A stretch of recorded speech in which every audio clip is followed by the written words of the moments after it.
தேனி மாவட்டம் கடமலைகுண்டு அருகே உள்ள சின்ன சுருளி அருவியில் கூடுதல் நீர்வரத்து காரணமாக சுற்றுலா பயணிகள் குதூகலமடைந்துள்ளனர்.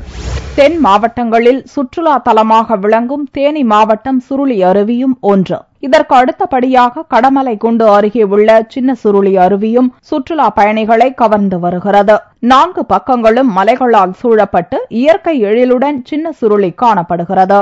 மதுரை, திண்டுக்கல், திருச்சி, விருதுநகர் உள்ளிட்ட பல்வேறு மாவட்டங்களிலிருந்து குடும்பத்துடன் வரும் சுற்றுலா பயணிகள் ஆனந்தமாக குளித்துவிட்டு செல்கின்றனர். போதுமான வசதிகள் செய்து தர வேண்டும் என்றும் கோரிக்கை விடுத்துள்ளனர்.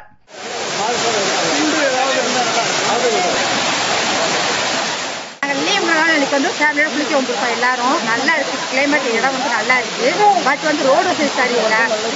பெண்களுக்கும் ஆண்களுக்கும் தனித்தனியாக குளிக்கிறதுக்கான இடம் வசதி இல்லை. அடிப்படை வசதி நல்லா இருந்தா கவர்மெண்ட் தக்க நடவடிக்கை எடுக்கணும். மேகமலை, கோம்பை, தொழு, வெண்ணியாறு உள்ளிட்ட பகுதிகளில் தொடர்ந்து பெய்து வரும் மழை காரணமாக அருவிக்கு நீர்வரத்து அதிகரித்துள்ளது.